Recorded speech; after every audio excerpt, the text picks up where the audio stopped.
ಚಂದನ ವಾಹಿನಿಯ ವೀಕ್ಷಕ ಬಂಧುಗಳೆಲ್ಲರಿಗೂ ಕೂಡ ಶಕ್ತಿ ಮಹಿಳಾ ಕಾರ್ಯಕ್ರಮಕ್ಕೆ ಪ್ರೀತಿಪೂರ್ವಕವಾದಂತಹ ಸ್ವಾಗತ.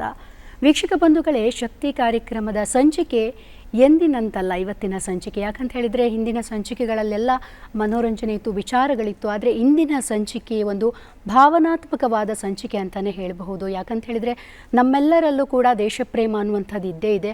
ಆ ದೇಶಪ್ರೇಮವನ್ನು ಹೆಚ್ಚಿಸುವಂತಹ ಒಂದು ಕಾರ್ಯಕ್ರಮ, ಹೆಣ್ಣು ಕೇವಲ ವ್ಯಕ್ತಿಯಲ್ಲ ಶಕ್ತಿ ಅಂತ ಉದಾಹರಣೆ ಸಹಿತ ತೋರಿಸುವಂತಹ ಶಕ್ತಿ ಕಾರ್ಯಕ್ರಮದ ಸಂಚಿಕೆ ಇವತ್ತಿನದ್ದಾಗಿದೆ.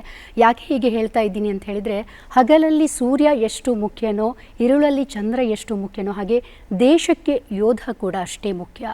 ನಾವು ಇಂದು ನೆಮ್ಮದಿಯಿಂದ ನಿದ್ದೆ ಮಾಡ್ತಾ ಇದ್ದೇವೆ, ನೆಮ್ಮದಿಯಿಂದ ನಮ್ಮ ಕೆಲಸವನ್ನು ಮಾಡ್ತಾ ಇದ್ದೇವೆ ಅಂತ ಹೇಳಿದರೆ ಅದಕ್ಕೆ ನಮ್ಮ ದೇಶವನ್ನು ಕಾಯುವಂತಹ ಯೋಧರು ಬಹಳ ಮುಖ್ಯ.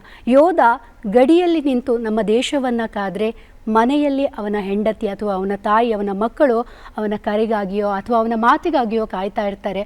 ಅದು ಕೂಡ ಆ ಒಂದು ಯೋಧನ ಕುಟುಂಬದಲ್ಲಿರುವಂತಹ ಒಂದು ದೇಶ ಪ್ರೇಮ ಅಂತಲೇ ಹೇಳ್ಬೋದು.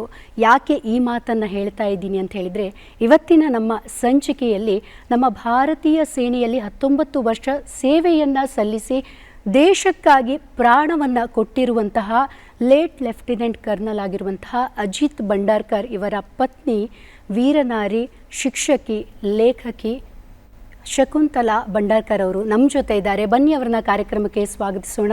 ಮೇಡಮ್, ಕಾರ್ಯಕ್ರಮಕ್ಕೆ ತಮಗೆ ಪ್ರೀತಿಪೂರ್ವಕವಾದಂತಹ ಸ್ವಾಗತ. ನಮಸ್ಕಾರ. ಇವತ್ತು ನೀವು ನಮ್ಮ ಕಾರ್ಯಕ್ರಮಕ್ಕೆ ಬಂದಿರುವಂಥದ್ದು ಖುಷಿಯಾಗೋದರ ಜೊತೆಗೆ ಹೆಮ್ಮೆ ಆಗ್ತಾ ಇದೆ. ಯಾಕಂತ ಹೇಳಿದರೆ ದೇಶವನ್ನು ಕಾಯುವಂತಹ ಯೋಧನ ಪತ್ನಿಯನ್ನು ಇವತ್ತು ನಾವು ಮಾತನಾಡಿಸ್ತಾ ಇರುವಂಥದ್ದು ನಮ್ಮ ಪಾಲಿಗೆ ಹೆಮ್ಮೆ. ಯಾಕಂತ ಹೇಳಿದರೆ ನಾನು ಆಗಲೇ ಹೇಳಿದೆ, ಯೋಧ ಗಡಿಯನ್ನು ಕಾಯ್ತಾ ಇದ್ದರೆ ಇಲ್ಲಿ ಹೆಂಡತಿ ಮಕ್ಕಳು ತನ್ನ ಗಂಡನ ಒಂದು ಕರೆಗಾಗಿಯೋ ಅಥವಾ ಮಾತಿಗಾಗಿ ಕಾಯುವಂಥದ್ದು ಕೂಡ ದೇಶ ಪ್ರೇಮವೇ ಅಂತ. ಆ ದೇಶ ಪ್ರೇಮ ನಿಮ್ಮಲ್ಲಿ ಇರೋದಕ್ಕೋಸ್ಕರವೇ ಬಹುಶಃ ನೀವು ಅವರನ್ನು ಭಾಳ ಸಂಗಾತಿಯಾಗಿ ಪಡೀಲಿಕ್ಕೆ ಸಾಧ್ಯ ಆಯಿತು ಅಂತಲೇ ಹೇಳ್ಬೋದು. ಈಗ ಮೇಡಮ್, ಪ್ರತಿಯೊಂದು ಹೆಣ್ಣಿನ ಜೀವನದಲ್ಲೂ ಕೂಡ ಮದುವೆ ಆಗೋದಕ್ಕಿಂತ ಮುಂಚೆ ತಂದೆ ಹೀರೋ ಆಗಿದ್ದರೆ ಮದುವೆ ಆದ ನಂತರ ಗಂಡ ಹೀರೋ ಆಗಿರ್ತಾನೆ. ಅಂಥದ್ರಲ್ಲಿ ತಾವು ರಿಯಲ್ ಹೀರೋವನ್ನೇ ಮದುವೆ ಆಗಿದ್ದೀರಿ. ಎಷ್ಟು ಪ್ರೌಡ್ ಫೀಲ್ ಆಗ್ತಾ ಇದೆ. ನಾನು ಫಸ್ಟ್ ಅವರನ್ನು ನೋಡುವಾಗ ಅವರು ಫಸ್ಟ್ ಕಾನ್ವರ್ಸೇಷನ್ನಲ್ಲೇ ಆರ್ಮಿ ಅಂದರೆ ಹೀಗೆ ಇರುತ್ತೆ, ಕಷ್ಟಗಳು ಬರುತ್ತೆ, ನಾನು ನಿನ್ನ ಜೊತೆ ಯಾವಾಗಲೂ ಇರೋದಿಲ್ಲ ಅಂತ ಹೇಳುವಾಗ, ನಿನಗೆ ಟ್ರಾವೆಲ್ ಮಾಡಲಿಕ್ಕೆ ಇರುತ್ತೆ, ಎರಡು ವರ್ಷಕ್ಕೆ ಒಂದೊಂದು ಸರಿ ಬೇರೆ ಬೇರೆ ಸ್ಟೇಟ್ನಲ್ಲಿ ಹೋಗಲಿಕ್ಕೆ ಆಗುತ್ತೆ ಅಂತ ಎಲ್ಲ ಹೇಳುವಾಗ ನನಗೆ ಅವರು ಆನೆಸ್ಟಿ ಏನು, ಅವರು ಇದ್ದದ್ದನ್ನು ಹೇಗೆ ಅವರು ಫಸ್ಟ್ ಕಾನ್ವರ್ಸೇಷನ್ನಲ್ಲಿ ಒಂದು ಗರ್ಲ್ ಹತ್ರ, ಯಂಗ್ ಗರ್ಲ್ ಹತ್ರ ಹೇಗೆ ಅವರು ಹೇಳಲಿಕ್ಕೆ ಅವರು ಎಷ್ಟು ಅವ್ರಿಗೆ ಧೈರ್ಯ ಇರಬೇಕು. ನಾನು ಹಾಗೆಲ್ಲ ಹೇಳಿ ನಾನು ರಿಜೆಕ್ಟ್ ಮಾಡಲಿಕ್ಕೇನೂ ಸಾಧ್ಯ ಇತ್ತಲ್ಲ. ಬಟ್ ನನಗೆ ಅದೇ ಅವ್ರದ್ದು ಇಷ್ಟ. And this is what army is. Most of the officers ಎಲ್ಲರೂ ತುಂಬ ಆನೆಸ್ಟ್ ಇರ್ತಾರೆ ಆ್ಯಂಡ್ ಲೇಡೀಸನ್ನು ತುಂಬ ಒಳ್ಳೆ ಟ್ರೀಟ್ ಮಾಡ್ತಾರೆ. So I was treated like a queen ಅಂತ ಹೇಳ್ಬೋದು. ರಾಣಿ ಥರ ನನ್ನನ್ನು ಇಟ್ಕೊಂಡಿದ್ರು. ಅಂದರೆ ಇವಾಗ ಸೋಲ್ಜರ್ ಆದವರು ಭಾರತ ಮಾತೆಯನ್ನು ಮೊದಲ ತಾಯಿ ಅಂತ ಹೇಳ್ತಾರಂತೆ. ಹಾಗಾಗಿ ಪ್ರತಿಯೊಬ್ಬ ಒಂದು ಸೈನಿಕನು ಕೂಡ ಹೆಣ್ಣಿಗೆ ಗೌರವವನ್ನು ಕೊಡ್ತಾನೆ. ಹಾಗಾಗಿ ನಿಮ್ಮ ಹತ್ರ ಅವರು ಹಾನೆಸ್ಟ್ ಆಗಿ ಆನ್ಸರ್ ಮಾಡಿದ್ರು. ಸೊ ಅದು ನಿಮಗೆ ಇಷ್ಟ ಆಗಿ ನೀವು ಅವರನ್ನ ಮದುವೆ ಆದ್ರಿ. ತ್ಯಾಗದ ಜೀವನ ಸೈನಿಕನ ಜೀವನ. ಹಾಗಾಗಿ ಅವನ ಕುಟುಂಬವೂ ಕೂಡ ತ್ಯಾಗವನ್ನು ಮಾಡಲೇಬೇಕಾಗ್ತದೆ. ಅದಕ್ಕೂ ಕೂಡ ರೆಡಿ ಇದ್ದೇ ಒಪ್ಕೊಳ್ಳೋದು.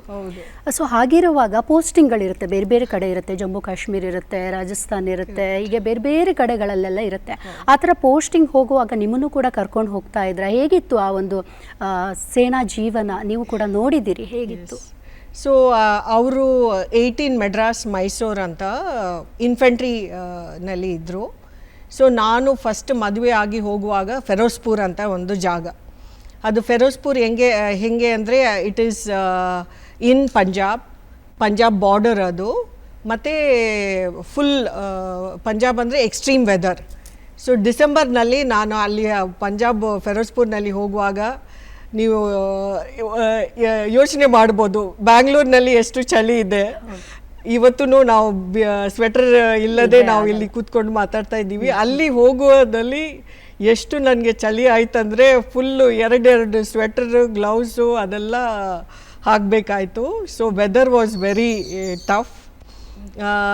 ಮತ್ತು ಲ್ಯಾಂಗ್ವೇಜು ಅಲ್ಲಿ ಎಲ್ಲ ಇರೋರೆಲ್ಲ ಪಂಜಾಬಿನಲ್ಲಿ ಮಾತಾಡ್ತಾರೆ. ಸೊ ನನಗೆ ಬರೀ ಹಿಂದಿ ಮಾತ್ರ ಗೊತ್ತಿತ್ತು.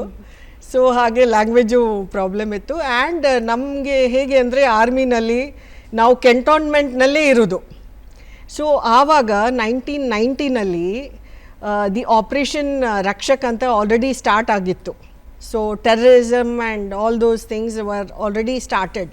ಸೊ ನಮಗೆ ಪ್ರಾಪರ್ ಪ್ರೋಟೋಕಾಲ್, ನಾನು ಇವಾಗ ಮಾರ್ಕೆಟ್ ಹೋಗಬೇಕು ಅಂದರೆ ಅದು ಹಾಗೆ ಹೋಗ್ಲಿಕ್ಕೆ ಆಗೋದಿಲ್ಲ. ಆವಾಗಲಿಂದನೂ ನಮಗೆ ಯಾವಾಗಲೂ ನಾವು ಪರ್ಮಿಷನ್ ತಗೊಂಡು ಆರ್ಮಿ ಗಾಡಿನಲ್ಲಿ ವಿತ್ ಎಸ್ಕಾಟೇ ನಾವು ಸದರ್ ಬಜಾರ್ಗೆ ಹೋಗ್ಬೋದಾಯಿತು. And Sadar Bazaar was very far off from our cantonment. So ನಾವು ಎಲ್ಲ ಲಿಸ್ಟ್ ಎಲ್ಲ ಮಾಡಿ ಅಲ್ಲಿ ಒಂದು 2 ವಾರಕ್ಕೆ ಒಂದು ಸರಿನೋ ಹಾಗೆ ಹೋಗಿ, ಅದು ಸಿವಿಲ್ ಅವರು ಎಲ್ಲ husbands and us me we use to go there. And ನನಗೆ ಪಂಜಾಬಿ ಕಲ್ಚರ್ ಬಗ್ಗೆ ತುಂಬಾ ಗೊತ್ತಾಯಿತು. ಹಾಗೆ ಎವ್ರಿ ಪೋಸ್ಟಿಂಗ್ನಲ್ಲಿ ನಾವು ಬೇರೆ ಬೇರೆ ಸ್ಟೇಟ್ಗೆ ಹೋಗಿ ಬೇರೆ ಬೇರೆ ಕಲ್ಚರು ಅನುಸರಿಸಲಿಕ್ಕೆ ಅವಕಾಶ ಸಿಕ್ತು ನನಗೆ. ಅಂದರೆ ಮೇಡಮ್, ನೀವು ಅಜಿತ್ ಸರ್ ಜೊತೆ ಎಷ್ಟು ಸ್ಟೇಟ್ಗಳಿಗೆಲ್ಲ ಹೋಗಿದ್ದೀರಾ?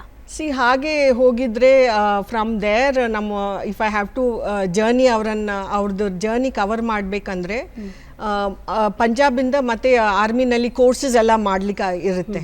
3 ತಿಂಗಳು ಕೋರ್ಸು, 6 ತಿಂಗಳು ಕೋರ್ಸು, 1 ವರ್ಷ ಕೋರ್ಸು ಹಾಗೆ ಅಂತ 3 ತಿಂಗಳು ಕೋರ್ಸಿಗೆ ಮತ್ತೆ ನಾವು ಇಮಿಡಿಯೇಟ್ಲಿ ಪೂನಾಗೆ ಹೋಗಲಿಕ್ಕಿತ್ತು. ಸೊ ಹಾಗೆ ಪೂನಾಗೆ ಹೋಗಿ ವಾಪಸ್ ಫಿರೋಜ್ಪುರ್ ಬರುವಾಗ ವಯಾ ಡೆಲ್ಲಿ ಬರ್ತೀವಿ. ಮತ್ತು ಅಲ್ಲಿ ಅವರು ಇದು ಡಿಫೆನ್ಸ್ ಸರ್ವಿಸ್ ಸ್ಟಾಫ್ ಕಾಲೇಜ್ ಅಂತ ಒಂದು ಎಕ್ಸಾಮ್ ಇದೆ, ಅದು ಕ್ಲಿಯರ್ ಮಾಡಿ ಅಲ್ಲಿಂದ ನಾವು ವೆಲ್ಲಿಂಗ್ಟನ್, ಇಲ್ಲಿ ನಮ್ಮ ತಮಿಳ್ನಾಡುದಲ್ಲಿ ವೆಲ್ಲಿಂಗ್ಟನ್ ಅಂತ ಒಂದು ಜಾಗ ಇದೆ ಊಟಿ ಹತ್ರ. ಸೊ ಅಲ್ಲಿ ಹೋಗಿ ನಾವು 10 ತಿಂಗಳು ಅಲ್ಲಿ ಇದ್ದೀವಿ. So we covered Tamil Nadu. After that he went to Sikkim. So ಸಿಕ್ಕಿಮ್ನಲ್ಲಿಯೂ ಹಾಗೆ he was there in the border. So ನಾವು ಆರ್ಮಿಯವರು ಮೋಸ್ಟ್ಲಿ ನಾವು ಬಾರ್ಡರ್ಸ್ನಲ್ಲೇ ಇರೋದು. ಸೊ ಅಲ್ಲಿ border was very severe. So ನಾವು ಅಲ್ಲಿ ಹೋಗಿ ಇರಲಿಕ್ಕಿಲ್ಲ. ಸೊ ಆವಾಗ ಏನಾಗುತ್ತೆ ಅಂದರೆ it's very cold. So only in summers ನಾವು ಅಲ್ಲಿ ಹೋಗ್ಬೋದು. ಏಪ್ರಿಲ್ನಲ್ಲಿ ಹೋಗುವಾಗ ಫುಲ್ಲು ಅಲ್ಲಿ ಎಲ್ಲ you can see the snow ಹಾಗೆ ಇದ್ದು. ನನಗೆ ಫುಲ್ಲು ಅವರು ಮುಂಚೆನೇ ಹೇಳಿದರು ಹೈ ಆಲ್ಟಿಟ್ಯೂಡ್. ಹೈ ಆಲ್ಟಿಟ್ಯೂಡ್ ಅಂದರೆ ಅಲ್ಲಿ ಆಕ್ಸಿಜನ್ ನಿಮಗೆ ತುಂಬಾ ಕಮ್ಮಿ ಇರುತ್ತೆ. ಸೊ ಎಲ್ಲ ಅವರು ಫಸ್ಟೇ ನನಗೆ ಹೇಳಿದರು, ನಾವು ಆವಾಗ ಚೆನ್ನೈನಲ್ಲಿ ಇದ್ದೆ ತಾಯಿ ತಂದೆ ಜೊತೆ.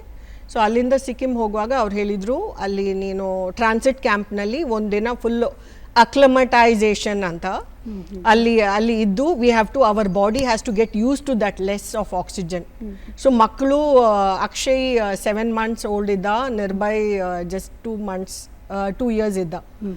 ಸೊ ಅವರನ್ನೆಲ್ಲ ಕರ್ಕೊಂಡು ಆವಾಗ ನಮ್ಮ air flight we couldn't afford. So 3 days train ಜರ್ನಿನಲ್ಲಿ ನೀವು ಯು ಕ್ಯಾನ್ ಇಮ್ಯಾಜಿನ್ ಒಂದು ದೊಡ್ಡ ಬಾಕ್ಸ್ನಲ್ಲಿ ಅವ್ರಿಗೆ ತಿಂಡಿ ಅದು ಇದು ಅಂತ ಹೇಳಿ ತಗೊಂಡು ಹೋದ್ರೇನು 10 hours ಲೇಟ್ ಇತ್ತು because of the weather. But we went there and ಎಷ್ಟು ನಾನು ಕವರ್ ಮಾಡಿದ್ರೇನು, because my body is not used to the cold, I got chilblains. Chilblains ಅಂದರೆ ಕಾಲಿನಲ್ಲಿ ತನಕ ನಿಮ್ಮ ಬ್ಲಡ್ ಸರ್ಕ್ಯುಲೇಷನ್ ಆಗೋದಿಲ್ಲ.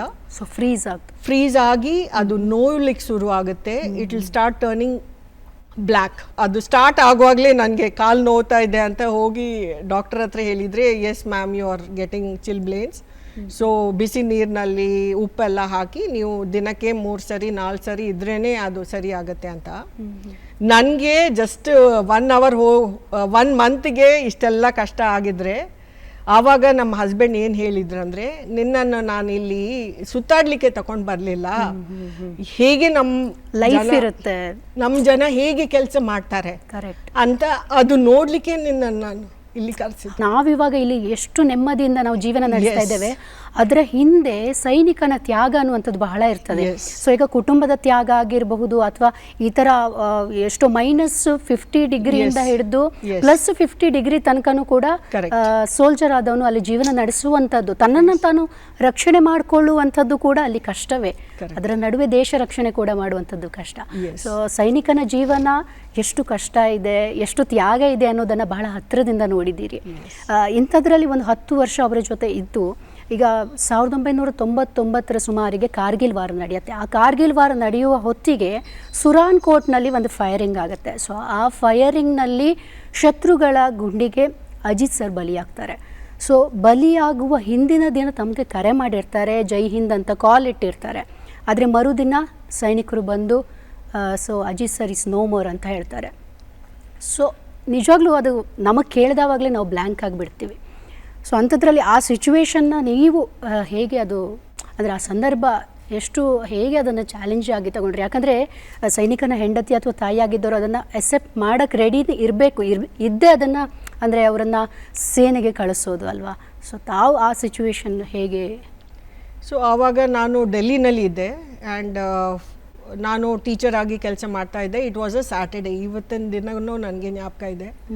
ಸೊ ಸ್ಯಾಟರ್ಡೇ ನನ್ನ ಪ್ರಾಜೆಕ್ಟ್ ಎಲ್ಲ ನಾನು ಮಾಡ್ತಾ ಇದ್ದೆ, ಲೆಸನ್ ಪ್ಲ್ಯಾನ್ ಮಾಡ್ತಾ ಇರುವಾಗ ಮಕ್ಕಳು ಅವ್ರ ಪಾಡಿಗೆ ಟಿ ವಿ ನೋಡ್ತಾ ಇದ್ರೆ ಹೀಗೆ ನನ್ನ ಫ್ರೆಂಡ್ಸ್ ಜೊತೆ ಅಲ್ಲಿದ್ದ ಆಫೀಸರ್ಸು ಸಿವಿಲ್ ಡ್ರೆಸ್ನಲ್ಲಿ ನಮ್ಮ ಮನೆಗೆ ರಿಂಗ್ ಮಾಡಿ ಅವ್ರು ಬಂದರು. 4-5 ಜನ ಇದ್ದರು. ಸೊ ನಾನೇನು ಅನಿಸಿದ್ದೆ, ನನ್ನನ್ನು ನೋಡ್ಲಿಕ್ಕೆ ಬಂದಿದ್ದಾರೆ, ಮನೆಗೆ ಬಂದಿದ್ದಾರೆ ಅಂತ ಅವರನ್ನು ಕೂರಿಸಿ ನೀವೇನು ಟೀ ಕುಡಿತೀರಾ, ಕಾಫಿ ಕುಡಿತೀರಾ, ಏನು ಬೇಕು ಅದಂತ ಹಾಗೆ ಎಲ್ಲ ಮಾತಾಡುವಾಗ ಅವರು ಹೇಳಿದರು ಹೀಗೆ ಅವರು ತೀರಿ ಹೋಗಿದ್ರು ಅಂತ. So I had just spoken to him ಮುಂಚಿನ ದಿವಸ ಸಂಜೆ ನಾವು ನಮ್ಮ ದಿವಾಲಿ ಸೆಲೆಬ್ರೇಷನ್ ಹೇಗೆ, ಅವರು ವೆಕೇಷನ್ ಬರ್ತಾಯಿತ್ತು, ವೆಕೇಷನ್ ಹೇಗೆ ನಾವು ಸೆಲೆಬ್ರೇಟ್ ಮಾಡಬೇಕು, ಜಮ್ಮುವಿಂದ ನಾನು ಜಮ್ಮು ತನಕ ಹೋಗಲಿಕ್ಕೆ ಅವರು ಅಲ್ಲಿ ತನಕ ಬಂದು ಮತ್ತು ನಾವು ಜಮ್ಮು ಎಲ್ಲ ನೋಡಿ ಮತ್ತು ಅವರು ನನ್ನ ಜೊತೆ ಡೆಲ್ಲಿಗೆ ವಾಪಸ್ ಬರುವ ಹಾಗೆ ನಾವೆಲ್ಲ ಪ್ಲ್ಯಾನ್ ಮಾಡ್ತಾ ಇದ್ದುವಾಗ ಇದು ಫುಲ್ ನನಗೆ ಶಾಕರ್, ನಾನು ಫುಲ್ ಬ್ಲ್ಯಾಂಕ್.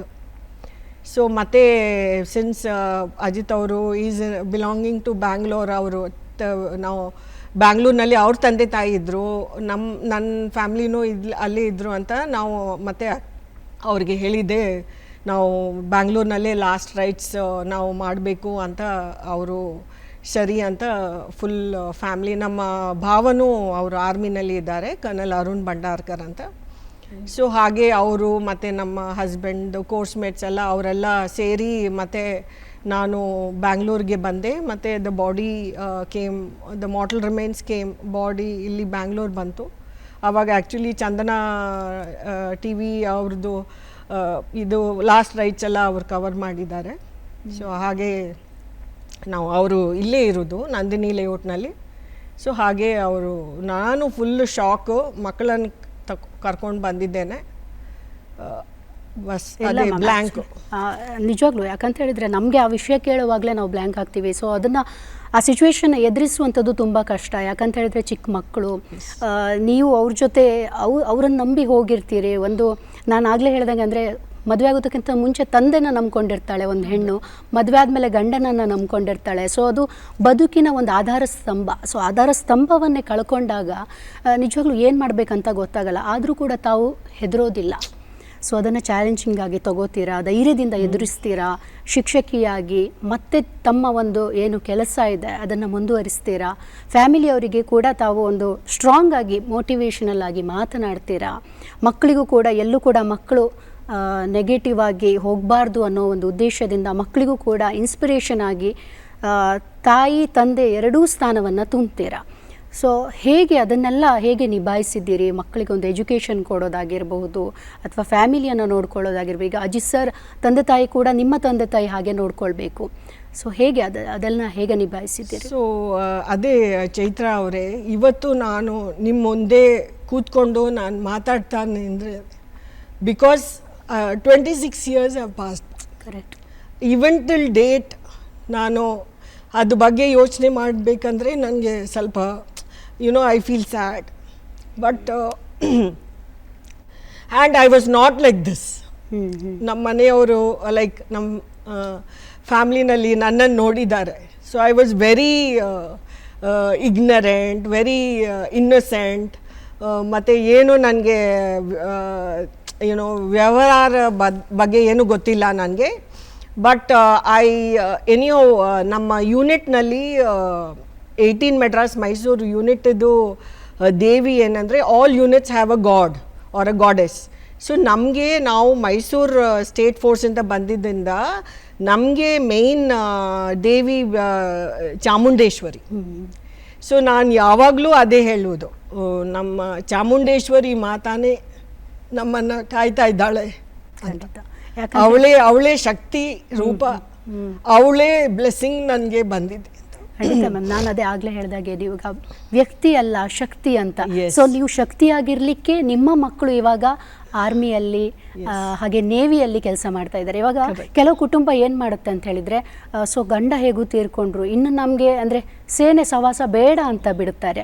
ಆದರೆ ನೀವು ಅದಕ್ಕೆ ಹಿಂಜರಿಲಿಲ್ಲ, ಮಕ್ಕಳನ್ನು ಕೂಡ ಆರ್ಮಿಗೆ ಸೇರಿಸಿದ್ದೀರಿ, ನೇವಿಗೆ ಸೇರಿಸಿದ್ದೀರಿ, ಮತ್ತೆ ನಿಮ್ಮಲ್ಲಿರುವಂಥ ದೇಶಪ್ರೇಮವನ್ನು ತೋರಿಸಿದ್ದೀರಿ. ಅದು ನಿಮ್ಮಲ್ಲಿರುವಂತಹ ಶಕ್ತಿ. ಈಗ ಯಾವುದೇ ಒಂದು ಘಟನೆಗಳು ಈ ಥರ ಆದಾಗ ಎಷ್ಟೋ ಹೆಣ್ಮಕ್ಳು ಅಳುತ್ತಾ ಬದುಕ್ತಾರೆ, ಆದರೆ ನೀವು ಅರಳುತ್ತಾ ಬದುಕ್ತೀರಿ. ಸೊ ಆ ಒಂದು ನೀವು ಹೂವಾಗಿ ಅರಳಿದ್ದಕ್ಕೆ ನಿಮ್ಮ ಮಕ್ಕಳು ಇವಾಗ ನಮ್ಮ ಭಾರತೀಯ ಸೇನೆಯಲ್ಲಿ ಕೆಲಸ ಮಾಡ್ತಾ ಇದ್ದಾರೆ. ಸೊ ಮಕ್ಕಳು ಇದ್ರ ಬಗ್ಗೆ ಏನು ಹೇಳ್ತಾರೆ? ಯಾಕಂದರೆ ಅವ್ರು ಚಿಕ್ಕದಿರುವಾಗ ಅಪ್ಪ ಹುತಾತ್ಮರಾಗಿದ್ದು. ನಾನೇನು ಅವರಿಗೆ ನೀನು ಆರ್ಮಿ ಜಾಯಿನ್ ಮಾಡು, ನಿಮ್ಮ ತಂದೆಯವರು ಹೀಗೆ ಇದ್ರು ಅಂತ ನಾನೇನು ಮಾಡಲಿಲ್ಲ. ನಾನು as a good mother and father ಅವರಿಗೆ ಏನು ಬೇಕೋ ಅವರಿಗೆ ಒಳ್ಳೆ ಎಜುಕೇಷನ್ ಕೊಟ್ಟೆ. ನ್ಯಾಷನಲ್ ಪಬ್ಲಿಕ್ ಸ್ಕೂಲ್ ಇಂದಿರಾನಗರ್ನಲ್ಲಿ ಅವರು ಓದಿದ್ರು, ನಾನು ಆರ್ಮಿ ಸ್ಕೂಲ್ನಲ್ಲಿ ಕೆಲಸ ಮಾಡ್ತಾಯಿದ್ದೆ.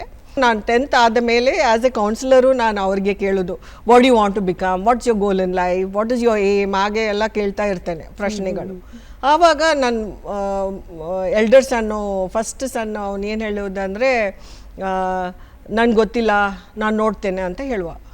ಸೊ ನಾನು ನಮ್ಮ ಆರ್ಮಿನಲ್ಲಿ ಏನಂದರೆ, ನಾನು ಆರ್ಮಿನಲ್ಲಿ ನಮ್ಮ ಹಸ್ಬೆಂಡ್ ಇಲ್ಲದ್ರೂ ವರ್ಷ ಅವ್ರದ್ದು ಫೌಂಡರ್ಸ್ ಡೇ, ಆ್ಯನ್ಯುವಲ್ ಡೇ ಹೇಗೆ ಇರುತ್ತೆ ಹಾಗೆ ಅವ್ರದ್ದು ರೈಸಿಂಗ್ ಡೇ ಅಂತ ಇರುತ್ತೆ, ಇಂಟಗ್ರೇಷನ್ ಡೇ ಅಂತ. 1st of April is our 18 Madras Mysuru integration day. So ಅವ್ರು ಎಲ್ಲಿ ಪಿ ಸ್ಟೇಷನ್ನಲ್ಲಿ ಇದ್ದರೆ ನಮ್ಮನ್ನೆಲ್ಲರೂ ಅವ್ರು ಇನ್ವೈಟ್ ಮಾಡಿ ಕರೀತಾರೆ. ಸೊ ನಾನು ಮಕ್ಕಳನ್ನು ಅವರು ಆ ಫಂಕ್ಷನಿಗೆ ಯಾವಾಗಲೂ ನಾನು ಕರ್ಕೊಂಡು ಹೋಗ್ತಾ ಇದ್ದೆ. ಆ ಟೈಮ್ ನಾನು ಯಾವಾಗಲೂ ನನ್ನ ಕ್ಯಾಲೆಂಡರ್ನಲ್ಲಿ ಬ್ಲಾಕ್ ಮಾಡಿ ಇಟ್ಟಿದ್ದೆ. ಸೊ ಆವಾಗ ಹೋಗಿ ಒಂದಿನ ಬರುವಾಗ ನಮ್ಮ ಎಲ್ಡರ್ಸ್ ಅನ್ನೋ ನಿರ್ಭಯ್ ಅವನು ಹೇಳಿದ, mumma I want to join the army ಅಂತ ಹೇಳಿದ.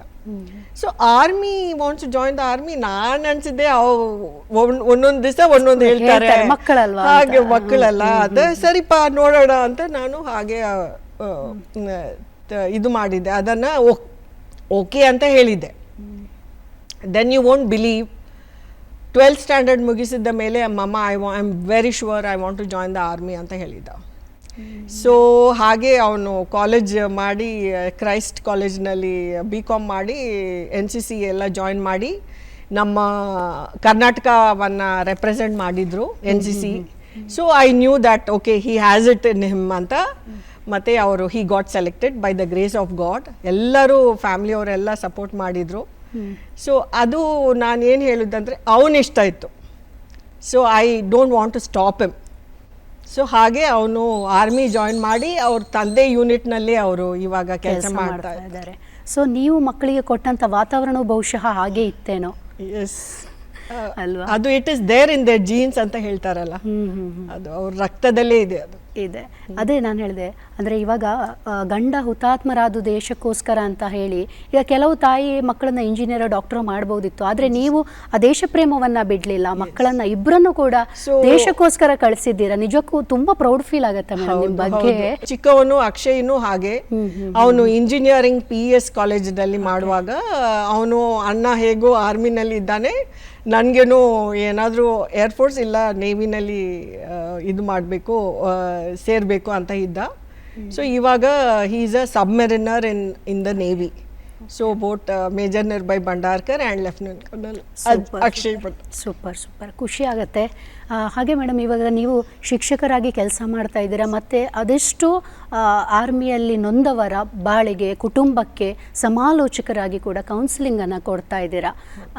ಇದು ಈ ಕೆಲಸವನ್ನು ಯಾವಾಗ ನೀವು ಪ್ರಾರಂಭ ಮಾಡಿದ್ರಿ? ಫ್ರಮ್ ದ ಟೈಮ್ ನಾನು ಬ್ಯಾಂಗ್ಳೂರು ಬಂದು ನಾನು ಆರ್ಮಿ ಸ್ಕೂಲ್ನಲ್ಲಿ ಇದ್ದೆ. ಸೊ ಆವಾಗಲೇ ನನಗೆ ಯುನೋ ಸ್ಯಾಟರ್ಡೇ ಸಂಡೇ ಹೀಗೆ ಯಾರಾದರೂ ನೋಡುವಾಗ ಎಲ್ಲ ನಾನು ಮಾಡ್ತಾಯಿದ್ದೆ. And I got trained also from Banjara academy. Then ನನಗೆ because of my commitments, family commitments and career, ನನ್ನ ಪ್ರಿನ್ಸಿಪಲ್ ಆಗಿ ಇದ್ದೆ, ಆವಾಗ ನನಗೆ ಏನೋ ಟೈಮ್ ಸಿಕ್ಕಲಿಲ್ಲ. ಸೊ ಅದೇ 2020 ದಟ್ ಈಸ್ ಜಸ್ಟ್ ಕೋವಿಡ್ ಟೈಮ್ನಲ್ಲಿ ನಾನು ರಿಸೈನ್ ಮಾಡಿದ್ದೆ as a principal. And we all started foundation called Metamorphs foundation. Okay. So ಅದನ್ನಲ್ಲಿ through that it's a pan India foundation. ಅದನ್ನಲ್ಲಿ ನಮಗೆ ಎಲ್ಲ ಕಾರ್ನರ್ಸ್ ಆಫ್ ಇಂಡಿಯಾದಲ್ಲಿ ಇಂದ ಹೀಗೆ emotional counselling is very important. ಮತ್ತು ಕೌನ್ಸಿಲಿಂಗ್ನಲ್ಲಿ ಗ್ರೀಫ್ ಕೌನ್ಸಿಲಿಂಗ್ ಅಂತ ಇದೆ.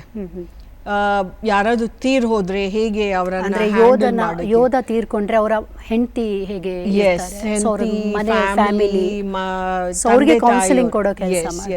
ಕೌನ್ಸಿಲಿಂಗ್ ಕೊಡ್ತೀವಿ. ಮತ್ತೆ ಏನಾದರೂ ಪೆನ್ಷನ್ ಬಗ್ಗೆ ಏನಾದರೂ ಅವರಿಗೆ ಪ್ರಾಬ್ಲಮ್ ಇದ್ರೆ ಸ್ವಲ್ಪ ಅವರಿಗೆ ತಿಳುವಳಿಕೆ ಎಲ್ಲ ಇಲ್ಲ ಅಂದರೆ ಅವರಿಗೆ ನಾವು ಹೇಳ್ತೀವಿ ಏನು ಪೆನ್ಷನ್ನಲ್ಲಿ ತುಂಬ ವೆರೈಟೀಸ್ ಎಲ್ಲ ಇದೆ, ಕ್ಯಾಟಗರೀಸ್ ಇದೆ. ಇನ್ ಕೇಸ್ ಅವರಿಗೆ ಕರೆಕ್ಟ್ ಪೆನ್ಷನ್ ಸಿಕ್ಕಲಿಲ್ಲ ಅಂದರೆ ಅದು ಏನಂತ ನಮ್ಮ ಸೇನೆ ಥ್ರೂನೇ ಅದೆಲ್ಲ ನಾವು ಮಾಡಿಸ್ತೀವಿ. ಬಟ್ ಅವ್ರಿಗೆ correct direction. Similarly for the ಅವ್ರ ಮಕ್ಕಳಿಗೇನು ಒಮ್ಮೊಮ್ಮೆ ಅವ್ರಿಗೆ ಈ ಮೇಡಮ್ ಅವ್ರಿಗೆ ಗೊತ್ತಿಲ್ಲ ಏನು ಮಾಡಬೇಕಂತ, ಸ್ವಲ್ಪ ನೀವು ಮಾತಾಡಿ ಅಂತ ಹೇಳುವಾಗ ಅವ್ರ ಮಕ್ಕಳ ಹತ್ರ ಮಾತಾಡಿ, ಬೇಸಿಕ್ಲಿ ನಾವು ಮೋಸ್ಟ್ ಆಫ್ ದ ಟೈಮ್ ಟೆಲಿಫೋನ್ನಲ್ಲೇ ನಾವು ಮಾತಾಡೋದು. ಒಮ್ಮೊಮ್ಮೆ ಒಂದೊಂದು ಫಂಕ್ಷನ್ ಎಲ್ಲ ಇರ್ತೇವಲ್ಲ, ಆವಾಗ ಅವರನ್ನ ಭೇಟಿ ಮಾಡಿದ್ರೆ ಮತ್ತೆ ಫ್ರೀ ಆಫ್ ಕಾಸ್ಟ್ ಅಲ್ಲೇ free of cost, fully free of cost. And ಅವರಿಗೆ ನಾನು ನನ್ನ ನಂಬರ್ ಕೊಟ್ಟು ಇಟ್ಟಿದ್ದೇನೆ. ಯಾವಾಗ ಬೇಕು ನೀವು ನನ್ನನ್ನು ಕಾಲ್ ಮಾಡ್ಬೋದು, ನಾನು ಯಾವಾಗಲೂ ನಿಮ್ಮ ಹತ್ರ ನಿಮಗೆ ಇದ್ದೇನೆ ಅಂತ. ದೇಶಕ್ಕೋಸ್ಕರ ಈ ಥರ ಒಂದು ಮಾರಲ್ ಸಪೋರ್ಟ್ ಮಾಡೋದು ಕೂಡ ಒಂದು ದೇಶ ಪ್ರೇಮವೇ ಮೇಡಮ್. ನೀವು ಹಾಗೆ ಹೇಳ್ತಾ ಇದ್ದೀರಲ್ಲ ಚೈತ್ರ ಅವರೇ, ಬಟ್ ಅವರು ಆ್ಯಕ್ಚುಲಿ ನಾವು ಅಟ್ಲೀಸ್ಟ್ ಸಿಟಿನಲ್ಲಿ ಇದ್ದೀವಿ, ನಾವು ಓದಿದ್ದೀವಿ, ನಮ್ಮ ಟ್ರೈನಿಂಗ್ ಇದೆ, ಕೌನ್ಸಿಲಿಂಗು ಅದೆಲ್ಲ ನಾವು ಮಾಡಿದ್ದೀವಿ. ಬಟ್ ಊರ ಕಡೆ ಎಲ್ಲ ಇದ್ದವರು ಜಸ್ಟ್ ಮಿನಿಮಮ್ ಪಾಸ್ ಇರ್ತಾರೆ, ಬಟ್ ಸ್ಟಿಲ್ ಹೌದು, ಅವರಿಗೆಲ್ಲ ಹೆಲ್ಪ್ ಮಾಡೋದಂದ್ರೆ ಅದು ಒಳ್ಳೆ ಕೆಲಸ. ನಮಗೇನು ತುಂಬ ಖುಷಿ ಆಗುತ್ತೆ ಹಾಗೆ ಮಾಡುವಾಗ. ಸೊ ಇನ್ನಷ್ಟು ಕೆಲಸಗಳು ನಿಮ್ಮ ಫೌಂಡೇಶನ್ ಇಂದ ಆಗಲಿ ಮೇಡಮ್. ಹಾಗೆ ನೀವು ಅಜಿತ್ ಸರ್ ಬಗ್ಗೆ ಕೆಲವಷ್ಟು ಪುಸ್ತಕಗಳನ್ನು ಬರೆದಿದ್ದೀರಿ, ಅದ್ರ ಬಗ್ಗೆ ಕೂಡ ಹೇಳಿ. ಸೊ ಅದೇ ನನ್ನ ಮಕ್ಕಳು ಇಬ್ಬರು ಜಾಯಿನ್ ಮಾಡಿದರು. ಸೊ ನಾನು ಅವ್ರದ್ದು ನಮ್ಮ ಹಸ್ಬೆಂಡದು 2020ನಲ್ಲಿ 60th ಇಯರ್ ಬಂತು. ಸೊ ಆವಾಗ ಏನಾಯ್ತಂದರೆ ನಮ್ಮ ಮಕ್ಕಳ ಹತ್ರ ಮಾತಾಡುವಾಗ ಅವ್ರು ಹೇಳಿದರು, ಅಮ್ಮ ನೀನು ಬುಕ್ ಬರೀ ಅಂತ ಹೇಳಿದರು. ಮತ್ತು ನಾನು ಹೇಳಿದೆ ಸರಿ ನಾನು ನಿಮ್ಮ ತಂದೆ ಬಗ್ಗೆ ಬುಕ್ ಬರೀತೇನೆ ಅಂತ. ಮಾತಿನಲ್ಲಿ ನಾನು ಅವ್ರ ಹತ್ರ ಕೇಳಿದ್ದೆ, ಅಕ್ಷಯ್ ನೀನು ಏನಾದರೂ ಹೇಳ್ತೀಯಾ, ನಿನಗೆ ಏನಾದರೂ ಜ್ಞಾಪಕ ಇದೆಯಾ ತಂದೆ ಬಗ್ಗೆ ಅಂತ ಹೇಳುವಾಗ ಇಬ್ಬರು ಮಕ್ಕಳು ಅವ್ರು ಹೇಳಿದರು, ಅಮ್ಮ ನನಗೆ ತಂದೆ ಬಗ್ಗೆ ಏನೂ ಜ್ಞಾಪಕ ಇಲ್ಲ ಅಂತ ಹೇಳಿದರು. ಸೊ ಆವಾಗ ನಾನು ಏನು ಹೇಳಿದೆ, ನಮ್ಮ ಮಕ್ಕಳಿಗೇ ಅವ್ರ ತಂದೆ ಬಗ್ಗೆ ಜಾಸ್ತಿ ಜ್ಞಾಪಕ ಇಲ್ಲ ಅಂದರೆ ನಾನು ಏನು ಮಾಡೋದು ಅಂತ ನನಗೆ ತುಂಬ ನಾನು ಬರೀಲೇಬೇಕು, ಇಲ್ಲದ್ರೆ ಯಾರಿಗೂ ಗೊತ್ತಾಗೋದಿಲ್ಲ ಅವ್ರ ಸರ್ವಿಸ್ ಇಷ್ಟೆಲ್ಲ ಅವರು ಪ್ರಾಣ ತ್ಯಾಗ ಮಾಡಿದ್ದಾರೆ ಅಂತ. ನಾನು ಇಂಗ್ಲೀಷ್ ಲಿಟ್ರೇಚರ್ ಮಾಡಿದ್ದೇನೆ. ಸೊ ಅದಕ್ಕೆ ಕನ್ನಡದಲ್ಲಿಯೂ ನಮ್ಮ ಸ್ಕೂಲ್ಗೆಲ್ಲ ಕನ್ನಡದಲ್ಲಿ, ಹಿಂದಿನಲ್ಲಿ, ನಾರ್ತ್ನಲ್ಲಿ ಹಿಂದಿನಲ್ಲಿ, ಸೊ ಹಾಗೆ ಎಲ್ಲ ಭಾಷೆನಲ್ಲಿಯೂ ನಾವು ಅದನ್ನು ಇವಾಗ ಟ್ರಾನ್ಸ್ಲೇಟ್ ಮಾಡಿ ಥ್ರೂ ನಮ್ಮ ಮೆಟಮಾರ್ಫ್ ಫೌಂಡೇಶನ್ನೇ ನಾವು ಅದನ್ನು ಟ್ರಾನ್ಸ್ಲೇಟ್ ಮಾಡಿ ಇವಾಗ ಪ್ಯಾನ್ ಇಂಡಿಯಾ ಅದು ಇದೆ. So this is the book. So ಪುಸ್ತಕದ ಮೂಲಕ ಅವರ ಸಾಧನೆಯನ್ನು ನೀವು ಹಾಗೆ ಅಂದರೆ ಜೀವನ ಪರ್ಯಂತ ಉಳಿಸ್ಕೊಳ್ಬೇಕು ಅನ್ನೋ ಉದ್ದೇಶದಿಂದ ಅವ್ರ ಬಗ್ಗೆ ಪುಸ್ತಕಗಳನ್ನು ಬರೆದ್ರಿ.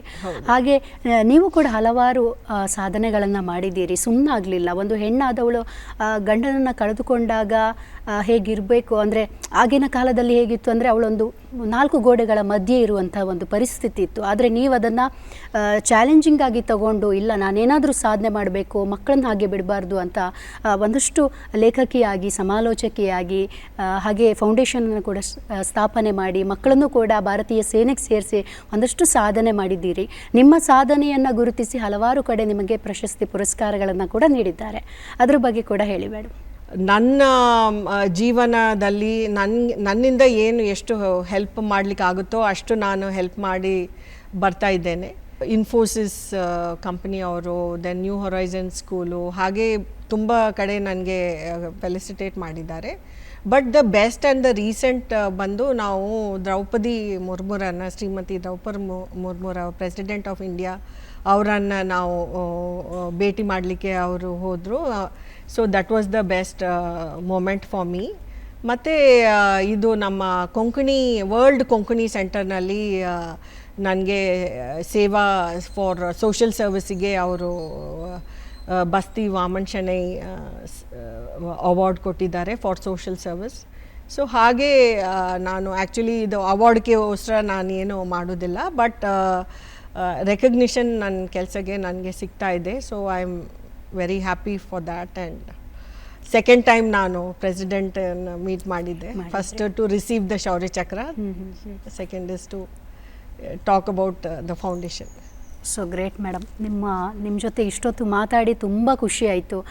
ಹಾಗೆ ತುಂಬ ಹೆಮ್ಮೆ ಆಗ್ತಾ ಇದೆ, ಯಾಕಂದರೆ ದೇಶ ಪ್ರೇಮದ ಕಥೆಯನ್ನು ಕೇಳೋದ್ರ ಜೊತೆಗೆ ನಿಮ್ಮ ಒಂದು ಬದುಕಿನ ಸಾಧನೆಗಳು ಎಲ್ಲದರ ಬಗ್ಗೆ ಮಾತನಾಡಿದ್ದು ತುಂಬ ಖುಷಿ ಆಯಿತು.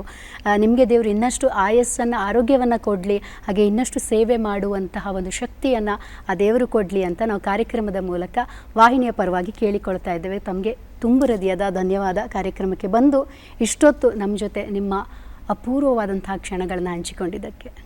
Thank you. ಚಂದನ ವಾಹಿನಿ ವೀಕ್ಷಕರಿಗೇನು thank you, and Chandana D ಚಂದನಗೇನು ಥ್ಯಾಂಕ್ ಯು ಫಾರ್ ನನ್ನನ್ನು ಇಲ್ಲಿ ಕರೆಸಿ ನನ್ನನ್ನು ಒಂದು 2 ಮಾತು ಮಾತಾಡಲಿಕ್ಕೆ ಕೊಟ್ಟಿದ್ದ ಅವಕಾಶಕ್ಕೆ ಧನ್ಯವಾದಗಳು. ಜೈ ಹಿಂದ್ ಆ್ಯಂಡ್ ಜೈ ಭಾರತ್. ವೀಕ್ಷಕರೇ, ಶತ್ರುವಿಗೆ ಯಮನಾಗಿ ಹಾಗೆ ಭಾರತ ಮಾತೆಗೆ ಮಗನಾಗಿ ನಮ್ಮ ದೇಶವನ್ನು ಕಾಯುವಂಥವರು ವೀರ ಯೋಧರು. ಅಂತಹ ಸೈನಿಕನ ಪತ್ನಿಯನ್ನು ಮಾತನಾಡಿಸಿದ್ದು ನಿಜವಾಗ್ಲೂ ಕೂಡ ಇವತ್ತಿನ ಕಾರ್ಯಕ್ರಮ ಹೆಮ್ಮೆ ಪಡುವಂತಹ ವಿಚಾರ ಅಂತ ಹೇಳ್ತಾ ಇಂದಿನ ಸಂಚಿಕೆಯನ್ನು ಇಲ್ಲಿಗೆ ಮುಗಿಸ್ತಾ ಇದ್ದೇವೆ. ಧನ್ಯವಾದಗಳು.